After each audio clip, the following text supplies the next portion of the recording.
At my sister's wedding reception, I stated my name, but the staff seemed puzzled. Apologies, your name isn't on the list. Stunned, I asked my mom.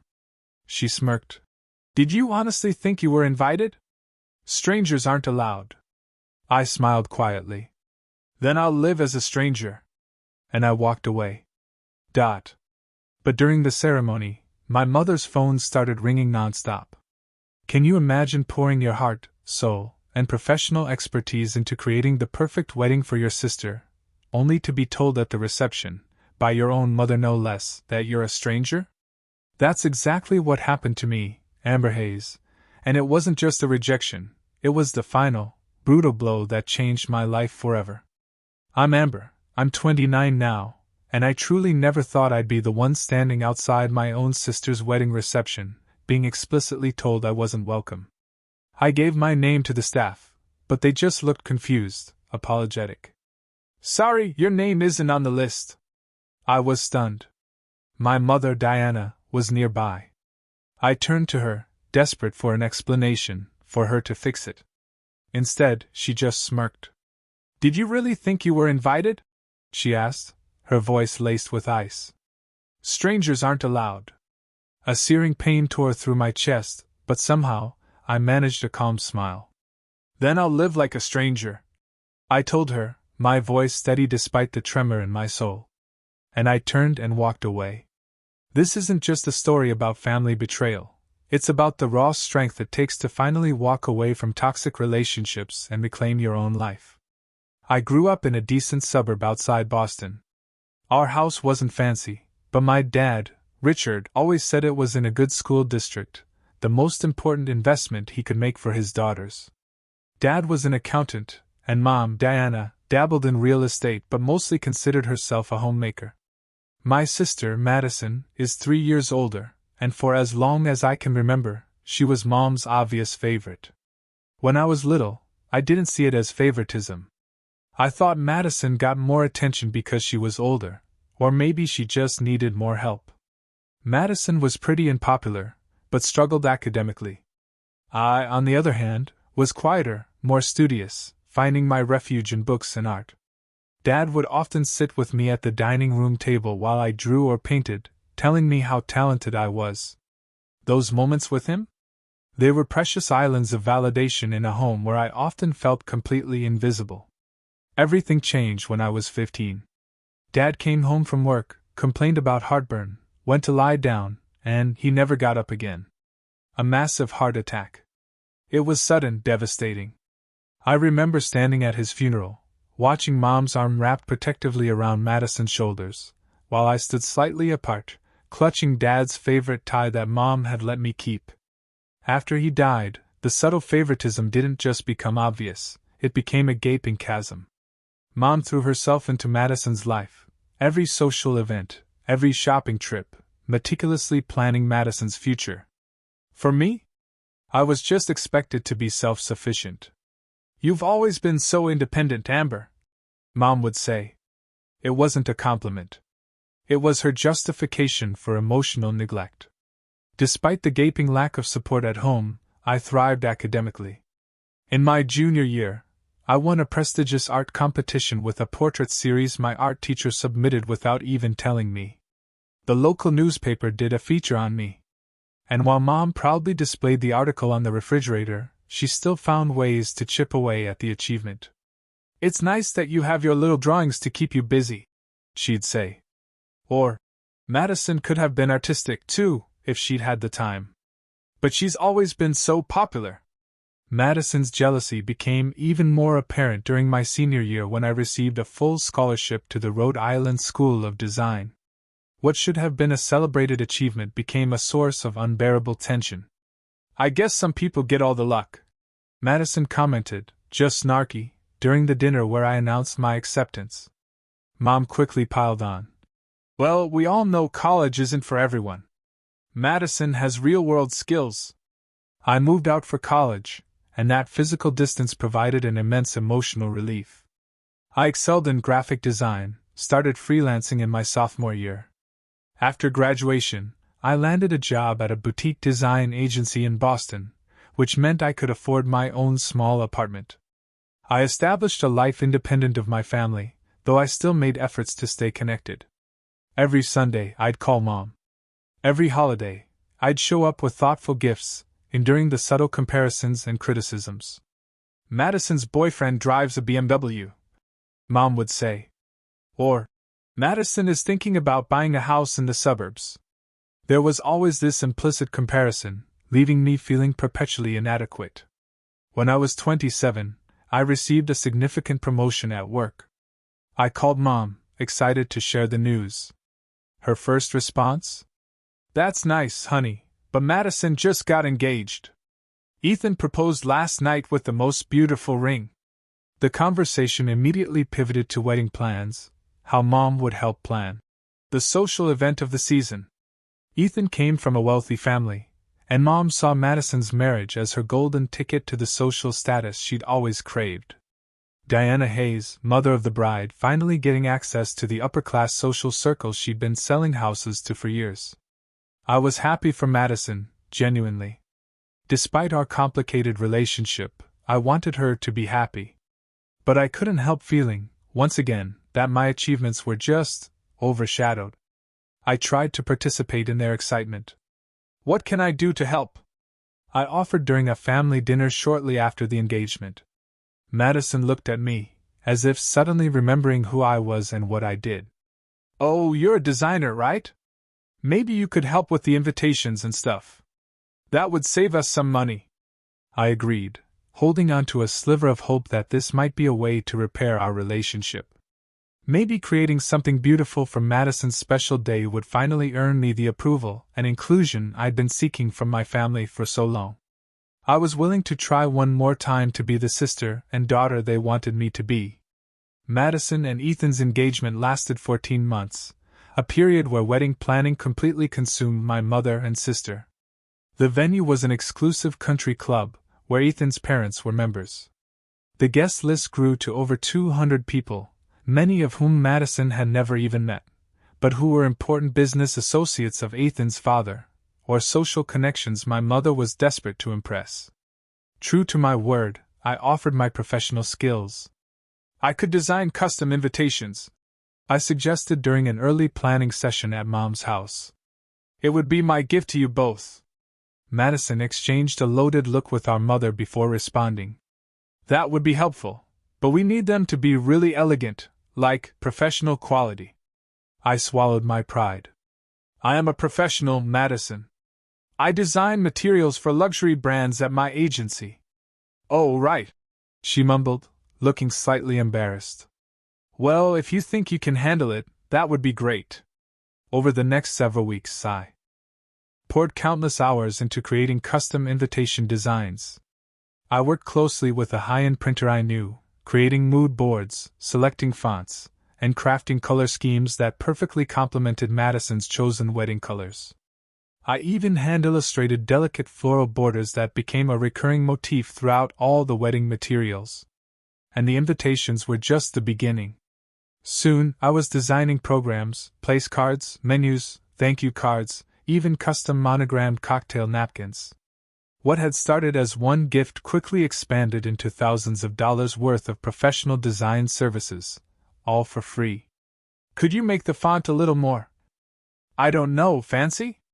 Madison would ask. Or, "Mom thinks the border should be gold, not silver." I made every requested change without complaint. Each revision felt like an opportunity, a tiny step toward finally earning their approval. 3 months before the wedding, I was browsing the wedding website I had created when I noticed something odd. Under the Family section, Madison was listed with my mother and Ethan's family, but my name was nowhere to be found. I told myself it must be an oversight. The next day, I casually mentioned it to Madison over the phone. "Hey, I noticed my name isn't on the family section of the website." "Oh, weird," she said, sounding completely distracted. "I'll fix that. Probably just an oversight when we were giving the information to you." Weeks passed.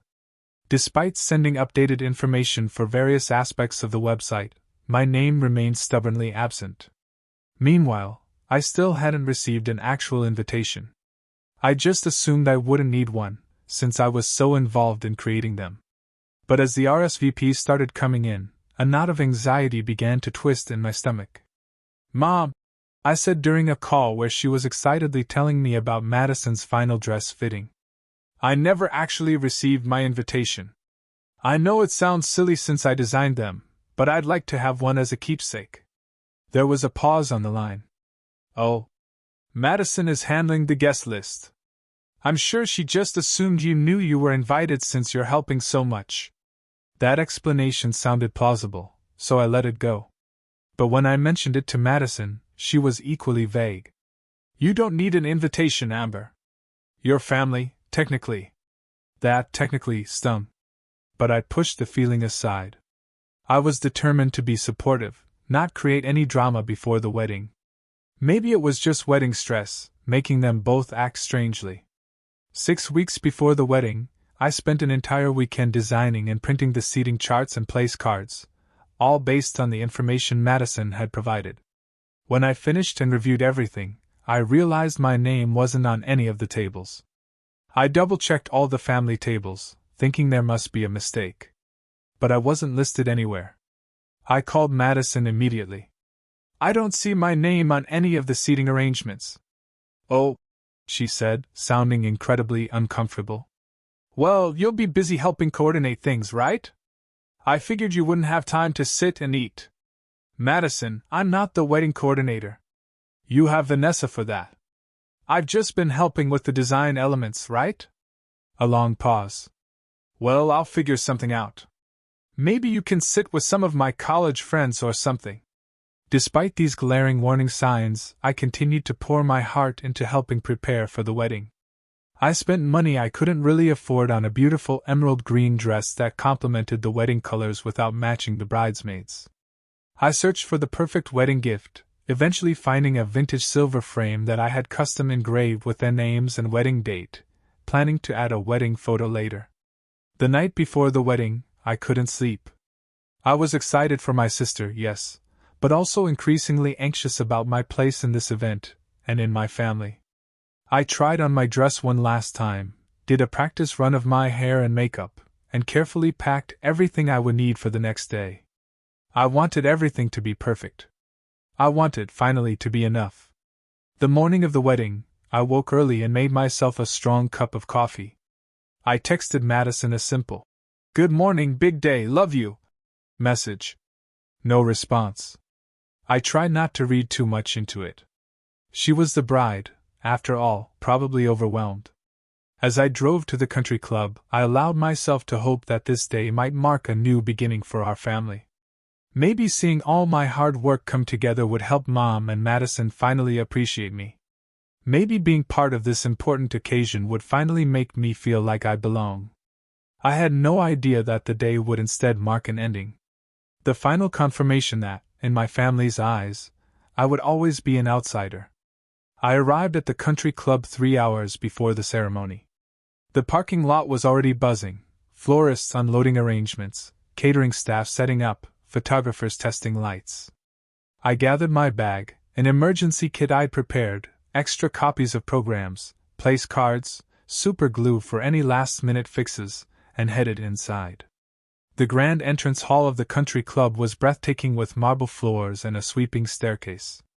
I approached a woman with a clipboard, who seemed to be in charge. "Hi, I'm Amber Hayes, the bride's sister. I've been helping with all the design elements and wanted to check if there's anything that needs attention before things get started." The woman, Vanessa, according to her name tag, looked at me with slight confusion. "Oh, you're the designer. I thought you were just handling things remotely. Madison didn't mention you'd be here for setup." "I'm her sister," I repeated, feeling the first sharp twinge of unease. "Right," Vanessa said, checking her clipboard. "Well, everything's under control with the printed materials. The mother of the bride is upstairs with the bridal party if you need to speak with them." Mother of the bride. Not my mother, just the mother of the bride. As if I had no connection to her at all. I made my way upstairs to the suite where Madison and the bridesmaids were getting ready. Through the door, I could hear laughter and music. I knocked, and the door was opened by one of Madison's college friends, whom I'd met a few times. "Oh," she said, clearly surprised to see me. "Amber, right?" "Yes," I said, forcing a smile. "I just wanted to see if Madison needs anything." Before she could respond, my mother appeared at the door. "Amber, what are you doing here so early?" "I came to help," I said. "Make sure all the materials are set up correctly." Mom glanced over her shoulder, then stepped into the hallway, partially closing the door behind her. "Everything's under control. Madison is very busy right now with her bridesmaids. Can I just say hello? I won't stay long." Mom sighed. A long, exasperated sigh. "She's very stressed, Amber. Today needs to be perfect. Maybe you can make yourself useful downstairs. Check on the table arrangements or something." I nodded, swallowing the lump in my throat. "Sure. I'll do that." As I turned to leave, I heard Madison's voice from inside the room. "Is she gone? I don't need any drama today." I pretended not to hear, and walked away, trying to convince myself that pre-wedding nerves were just making everyone act strangely. I headed to the reception hall to check on the setup.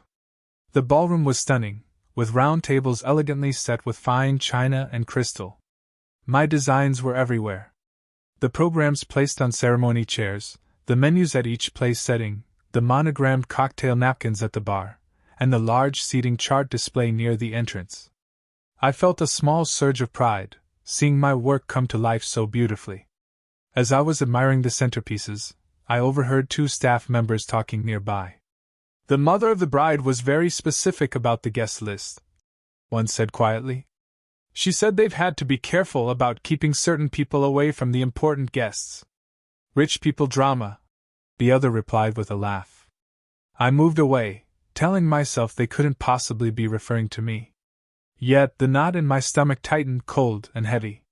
The hours passed quickly as guests began to arrive for the ceremony. I slipped into the garden where chairs had been arranged, taking a seat in the back row.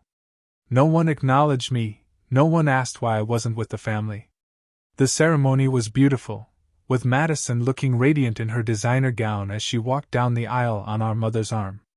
I noticed Mom crying happy tears, something I'd never seen her do for any of my achievements.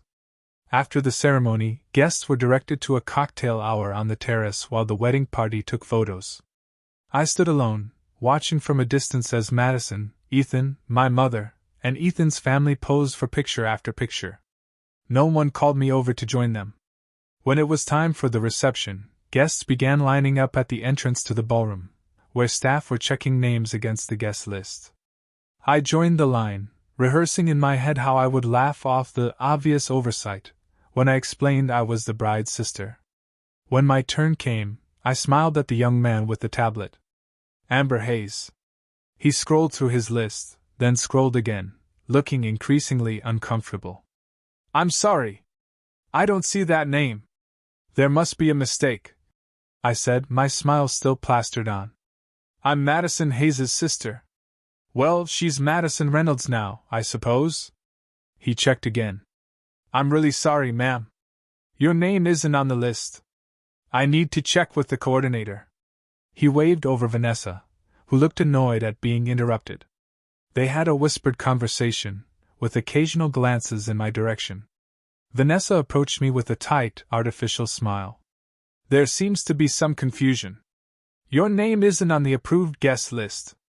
"That's impossible," I said, heat rising to my face. "I'm the bride's sister. I designed all the materials for the wedding."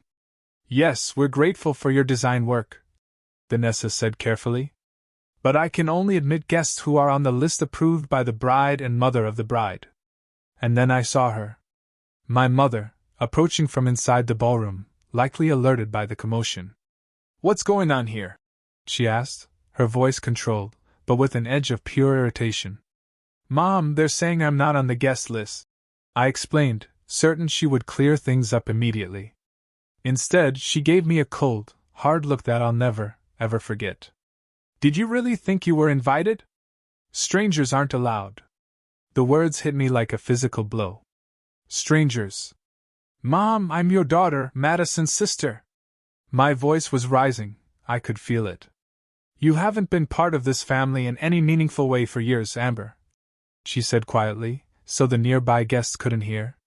You've always chosen to keep yourself separate. Madison wanted her special day to be perfect, with no awkwardness or tension. Surely you can understand that. I stood there, utterly stunned.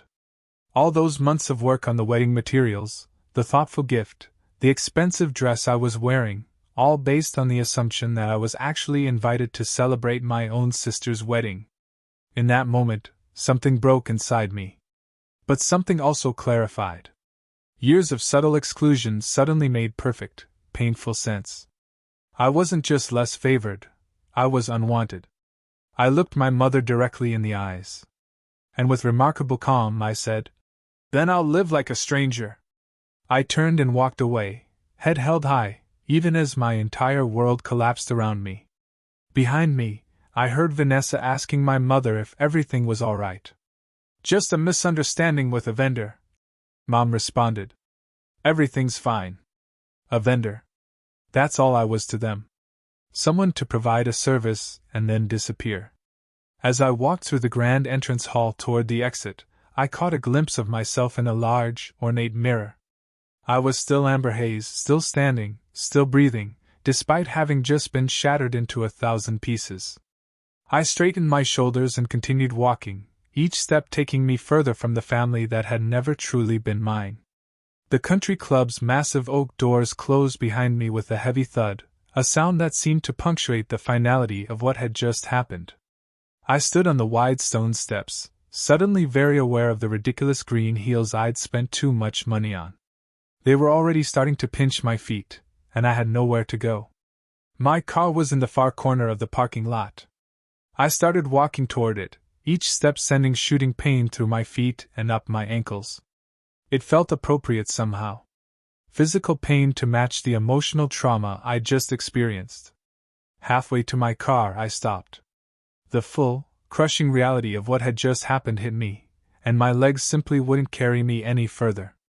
I spotted a small stone bench near a decorative fountain and made my way to it, sinking down as my composure finally began to crack. I sat there, watching water cascade from the fountain, the sound providing a strange, soothing backdrop to my unraveling. I didn't cry. Not yet.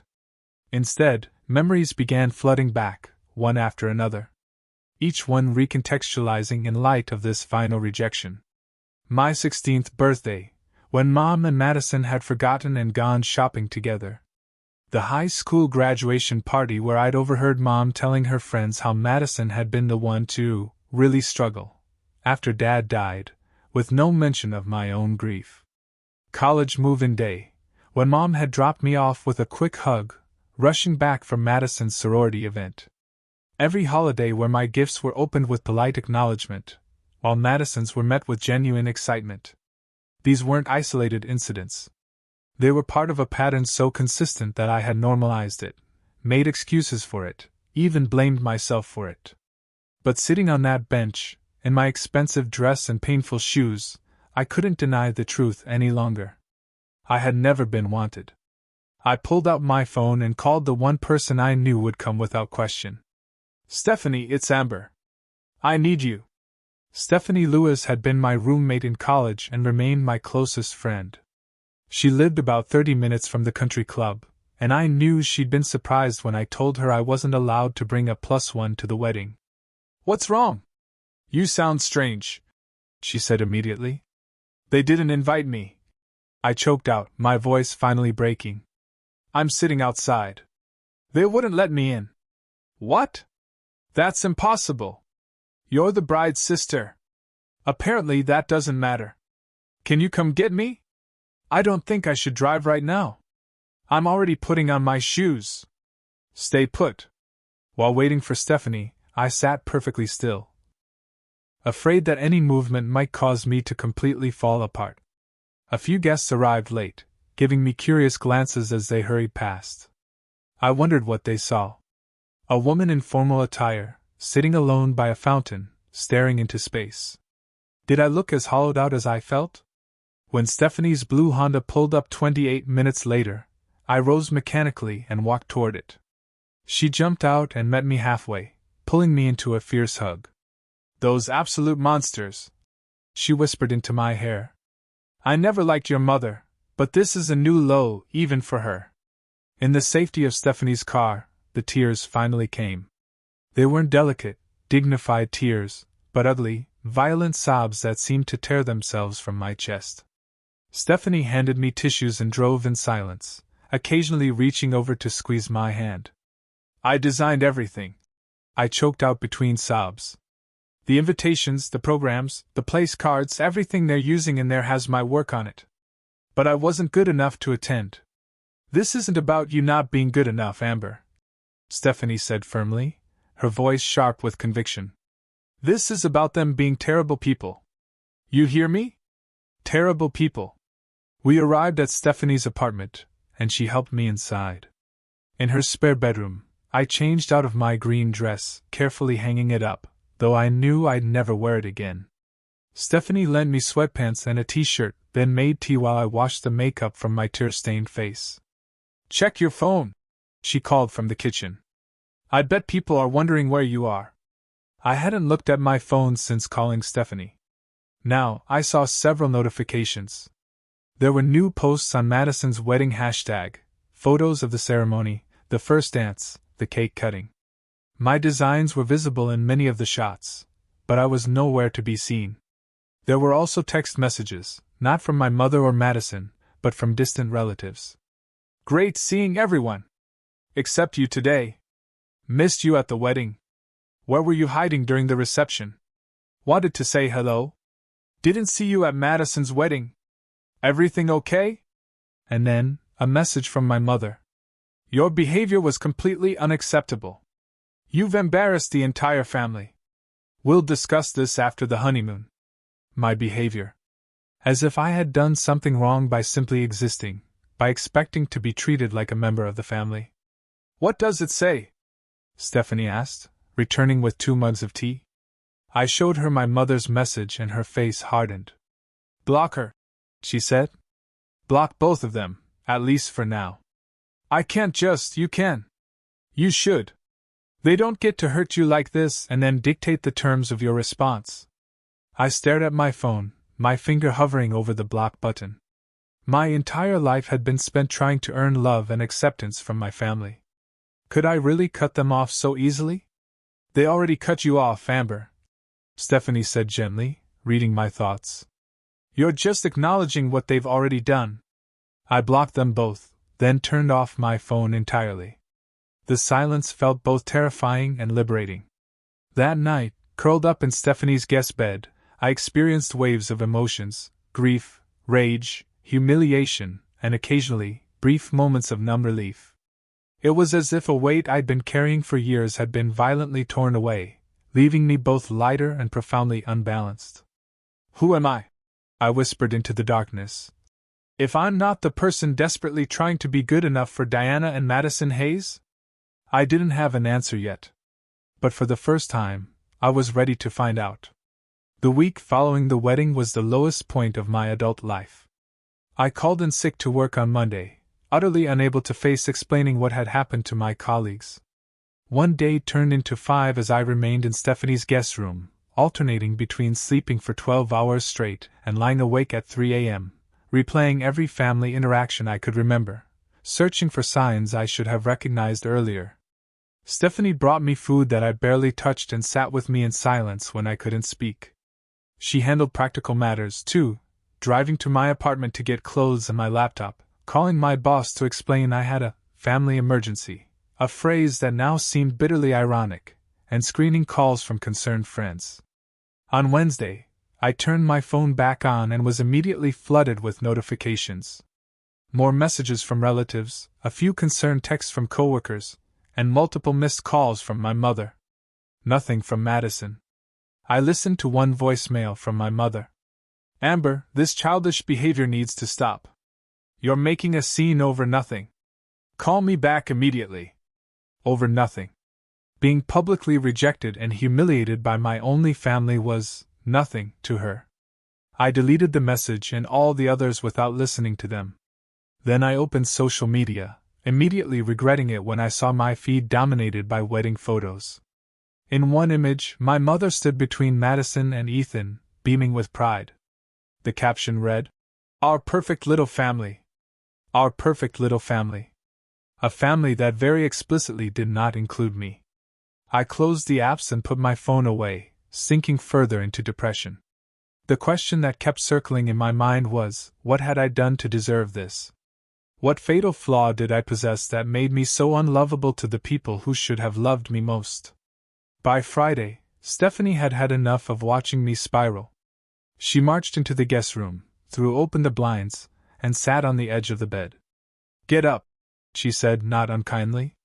"Shower, get dressed. We're going out." "I can't," I mumbled, pulling the blanket over my head. She yanked it back down. "You can and you will. You're going to see a therapist today. I called Dr. Rivera. She had a cancellation and can see you at 2. "A therapist? Steph, I don't need." "Yes, you do," she interrupted. "This isn't normal sadness, Amber. This is trauma. You need professional help, not just me bringing you soup and letting you hide from the world." I wanted to argue, but I didn't have the energy. And deep down, I knew she was right. This pain went beyond ordinary family disagreements or disappointments.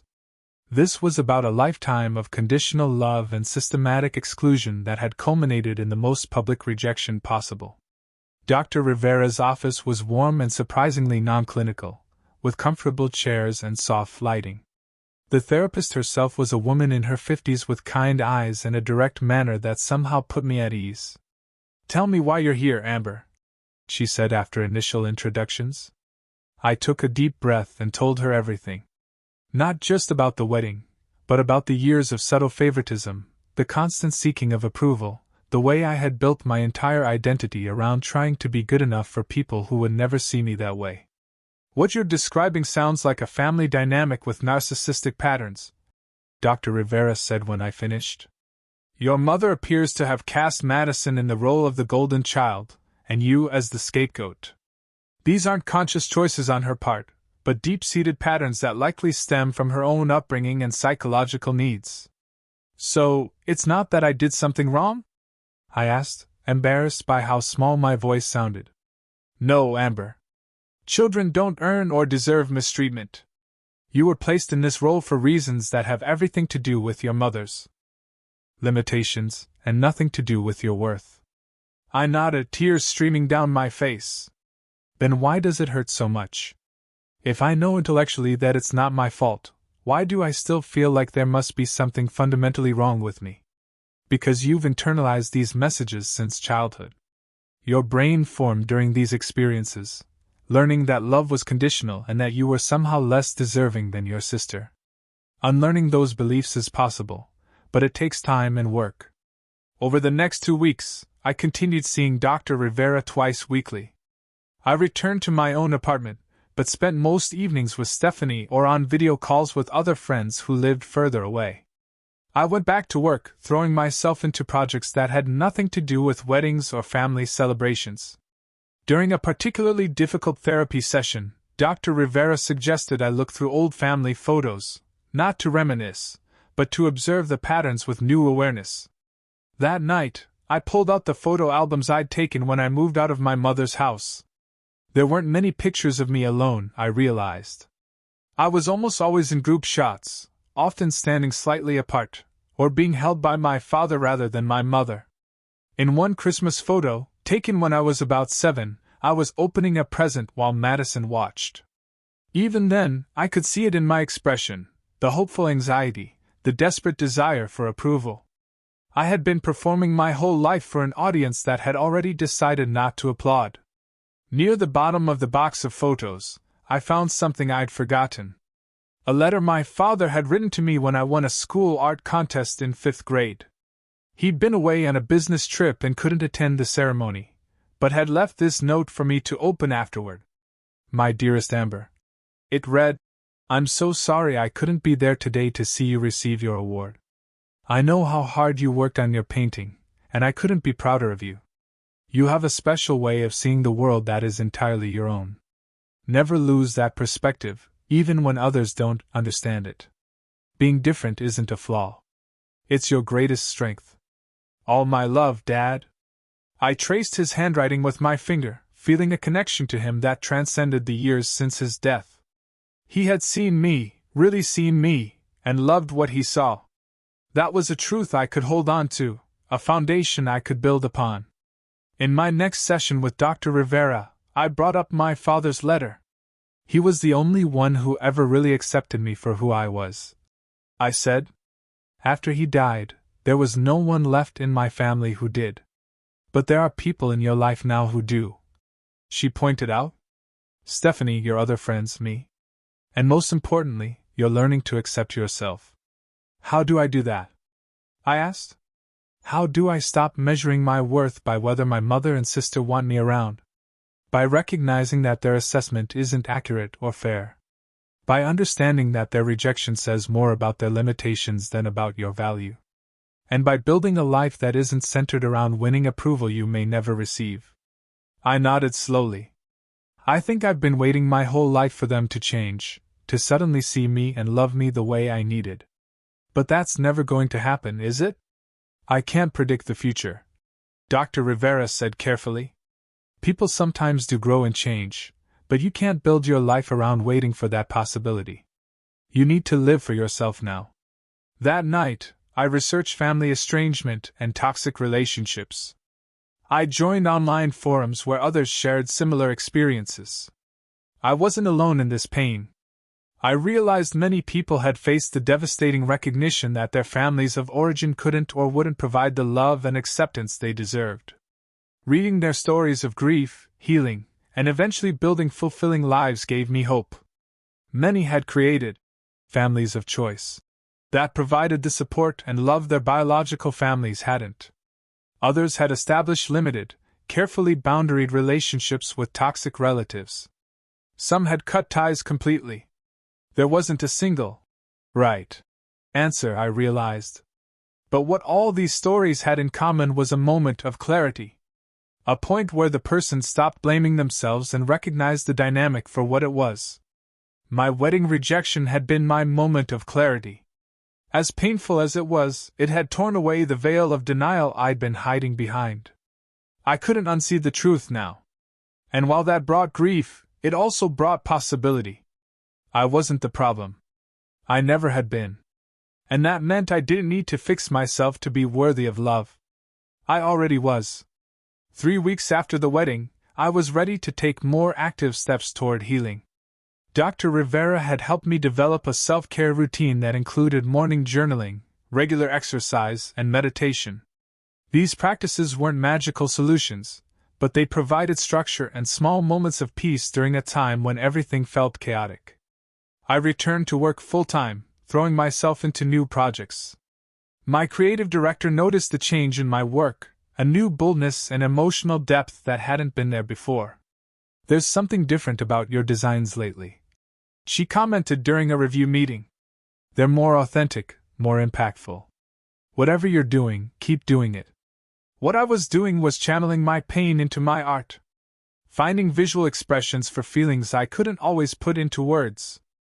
Ironically, being rejected by my family was making me a better designer.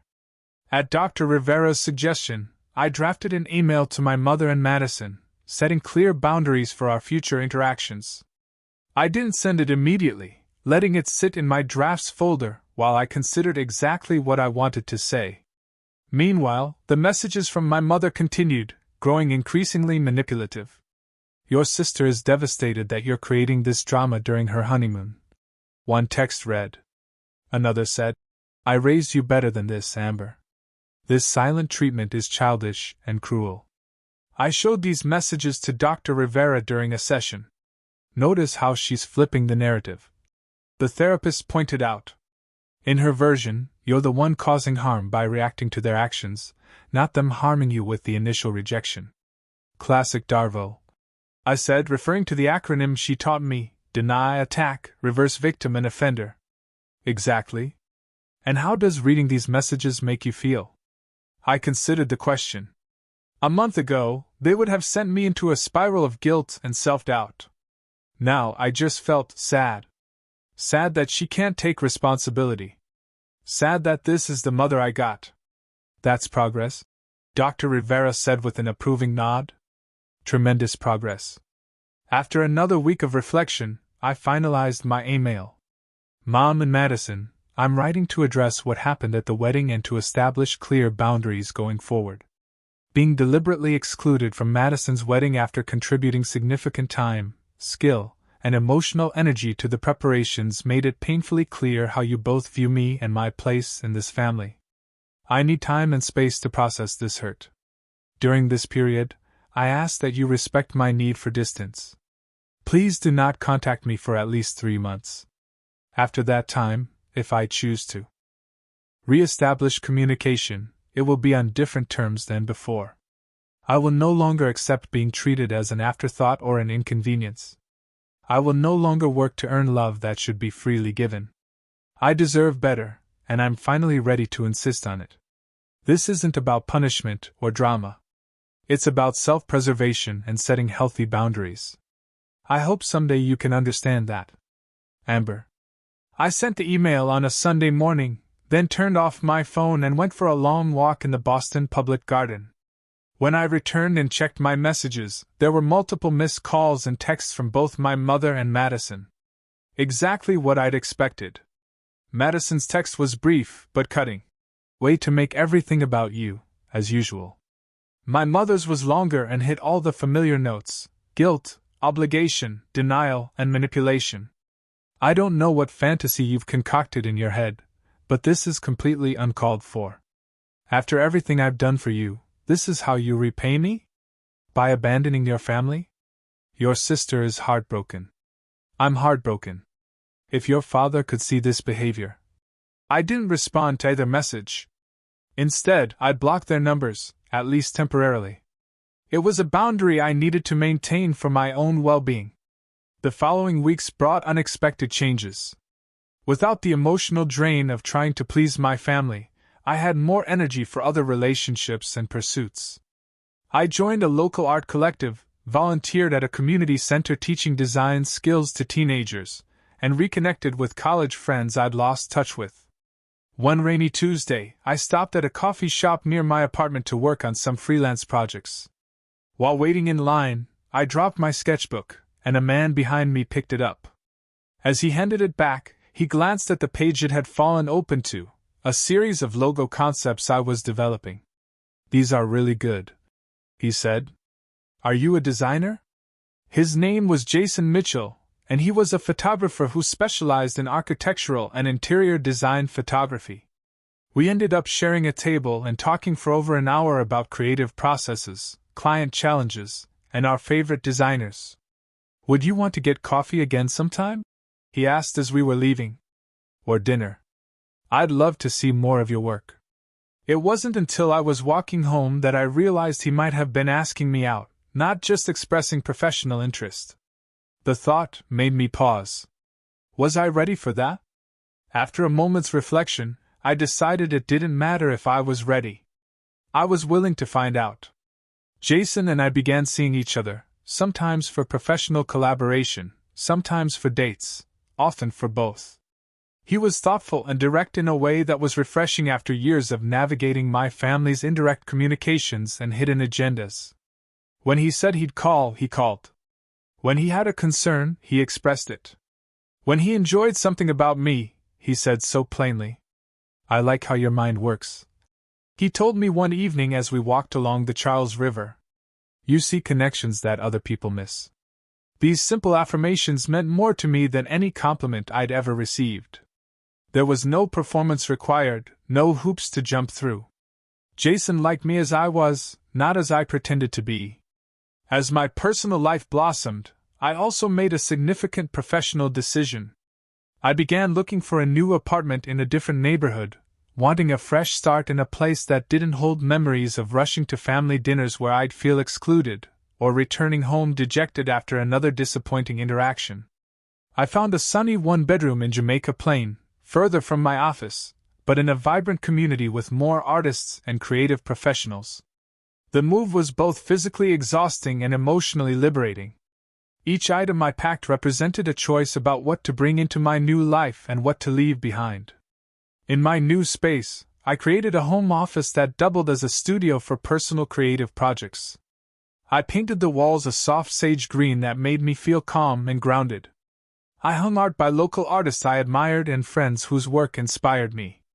I made every decision based solely on what I wanted, not what anyone else would think. 3 months passed, then 4. The holiday season approached, traditionally a time when family obligations would have dominated my thoughts and schedule. My mother emailed, ignoring the boundaries I'd set in my previous message. Thanksgiving dinner will be at 3 p.m. Madison and Ethan will be there. I expect you to put this nonsense behind you and behave like an adult. Family is family. I drafted and redrafted my response several times before settling on. Thank you for the invitation, but I won't be attending Thanksgiving this year. I wish you a pleasant holiday. It was polite but firm. No explanations, no apologies, no opening for negotiation. Instead of the traditional family Thanksgiving, I accepted Stephanie's invitation to a Friendsgiving gathering. Jason came too, meeting my closest friends for the first time. We ate too much, played board games, and laughed until my sides hurt. Not once did I feel I was performing or seeking approval. Not once did I feel less than or unwelcome. As the evening wound down, Stephanie pulled me aside. How are you really doing with everything? I considered the question carefully. I'm doing authentically, I finally said. Sometimes that means I'm sad or angry. Sometimes it means I'm happier than I ever remember being. But it's all real now. I'm not pretending anymore. She hugged me tightly. That's all any of us can ask for. The wedding rejection that had once felt like the end of my world had become the beginning of a new one. A world built on genuine connections, clear boundaries, and the radical notion that I was enough exactly as I was. 1 year after Madison's wedding, my life had transformed in ways I couldn't have imagined during those dark days following the rejection. My design business was thriving. I had left the agency to start my own boutique studio specializing in branding for small creative businesses. My relationship with Jason had deepened into something solid and nurturing. My apartment had become a true home, filled with art, plants, and frequent gatherings of friends. I still saw Dr. Rivera monthly, now focusing less on crisis management and more on continued growth and occasional navigation of family situations. The work we'd done together had helped me develop what she called an internal validation system. The ability to assess my own worth without relying on external approval, particularly from my family. This new foundation was tested when, 13 months after the wedding, Madison called me out of the blue.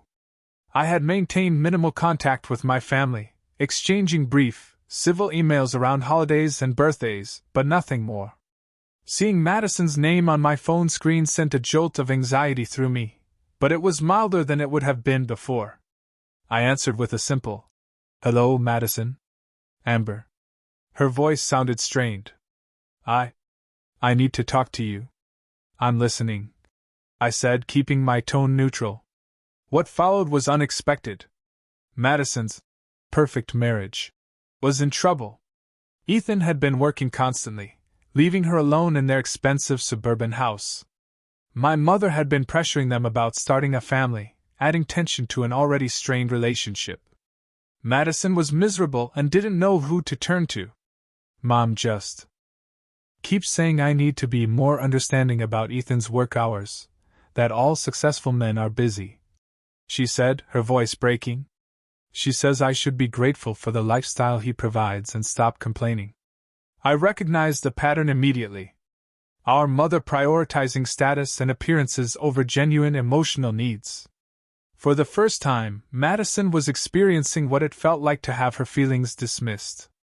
"That sounds really difficult," I said carefully. "I'm sorry you're going through this. I thought about what you said in that email last year," Madison continued, "about not accepting being treated as an afterthought, about deserving better." She paused. "I didn't get it then. Maybe I'm starting to now.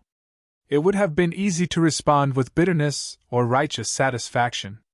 Part of me wanted to say, "How does it feel to be on the receiving end for once?" But that wouldn't help either of us move forward. Instead, I said, "It's never too late to start recognizing your own worth, Madison." We talked for nearly an hour, not as close sisters picking up where we left off, but as two adults, cautiously building something new. I listened more than I spoke, offering support without overcommitting. When she asked if we could get coffee sometime, I agreed, but suggested a public cafe rather than either of our homes. After the call, I sat in my window seat, watching the autumn leaves swirl in the courtyard below. I felt strangely peaceful. Madison's reaching out didn't erase the past harm, but it suggested the possibility of a different future. Not the idealized family reconciliation I once would have desperately wanted, but perhaps something more honest and ultimately healthier. The coffee meeting with Madison was awkward but civil. We stuck to safe topics, mostly her work as an event coordinator, my new business, neutral childhood memories involving our father. As we were leaving, she hesitantly mentioned Thanksgiving. "Mom's expecting everyone at her house as usual," she said. "Would you consider coming? Ethan and I would be there and his parents." I had prepared for this question. "I appreciate the invitation, Madison, but I'll be hosting my own Thanksgiving this year with friends. You and Ethan would be welcome to join us if you'd like to try something different." Her surprise was evident. "You're hosting Thanksgiving?" "Yes. It won't be as formal as Mom's, but the food will be good and the company will be warm." Madison didn't accept my invitation, which didn't surprise me, but the fact that I had extended it on my own terms, from a place of strength rather than need, felt significant. My mother's reaction to hearing about our coffee meeting came in the form of a lengthy email, alternating between statements like, "I'm glad you girls are finally putting this nonsense behind you," and subtle digs like, "I always knew you'd come around eventually when you were ready to be mature about things." In the past, I would have analyzed every word, looking for genuine approval while internalizing the criticism. Now I simply noted the familiar patterns and responded with a brief, "I'm glad Madison and I had a chance to talk as well. I hope you're doing well." The shift in my response to my mother wasn't lost on Jason, who had witnessed some of my earlier reactions to family communications. "You used to get so anxious whenever your mom contacted you," he observed one evening as we cooked dinner together. "Now you just seem, I don't know, unaffected." I considered this as I chopped vegetables. Not unaffected, exactly, more like. I see her clearly now. I understand her limitations. I know her approval isn't necessary for my happiness, and her disapproval doesn't determine my worth. Jason smiled. "That's a big change from the woman I met a year ago who apologized for having opinions about where we should have dinner." He was right. The woman I'd been before the wedding rejection had been so afraid of disapproval that she'd made herself small, avoiding conflict at all costs. The woman I was now understood that healthy disagreement was part of authentic relationship, and that true connection required showing up as my full, imperfect self. As another holiday season approached, I made good on my plan to host Thanksgiving. Our guest list included Stephanie and her boyfriend, Jason, several friends from the art collective, 2 former colleagues, and a few neighbors from my building. Madison and Ethan declined as expected, but to my surprise they sent a lovely bottle of wine and a handwritten note wishing us a happy holiday. The day was chaotic and wonderful. Too many cooks in my small kitchen. A turkey that took longer than expected. Spirited debates about movies and books, board games that got increasingly competitive as the evening progressed. Looking around at the mismatched chairs and borrowed plates, the diverse group of people who had chosen to spend their holiday together, I felt a sense of completion. This was family, not defined by blood or obligation, but by mutual care and choice. These people saw me, valued me, and wanted me present, not for what I could do for them, but simply for who I was. The wedding rejection that had once seemed like the ultimate confirmation of my unworthiness had actually been the beginning of my liberation. By walking away from people who couldn't love me properly, I had created space for those who could. By releasing the exhausting pursuit of conditional approval, I had found the energy to build a life that truly reflected my values and desires. One evening in December, I received a message from a cousin I hadn't spoken to since the wedding. She was in town for a conference, and wondered if we could meet for coffee. We arranged to meet at my favorite cafe near my apartment. I heard about what happened at Madison's wedding, she said after we'd exchanged initial pleasantries. Aunt Diana told everyone you had a scheduling conflict, but I figured that wasn't the whole story. I smiled slightly. No, it wasn't. You seem good, though, she observed. Better than I remember seeing you at family gatherings, actually. I am good, I confirmed. It turns out that sometimes the worst thing that happens to you can lead to the best version of yourself. As I walked home from the cafe, I reflected on the journey of the past year. The pain hadn't disappeared entirely. There were still moments of grief for the family relationships I had wanted but never had. But those moments no longer defined me or determined my choices. I had learned that family isn't always who you're born to. Sometimes it's who you choose, and who chooses you in return. I had learned that love shouldn't require constant performance or proving yourself worthy. Most importantly, I had learned that walking away from people who can't see your value isn't giving up. It's an act of profound self-respect. The stranger I had promised to become that day at the wedding reception wasn't really a stranger at all. She was the authentic self I had always been, beneath the layers of people-pleasing and approval-seeking. By walking away from conditional love, I had finally found my way home to myself. Have you ever had to walk away from a relationship that was hurting you, even though society says, but they're family? I'd love to hear your stories in the comments below. Thank you for listening to my journey, and remember, sometimes the family you create is more nurturing than the one you were born into. Take care.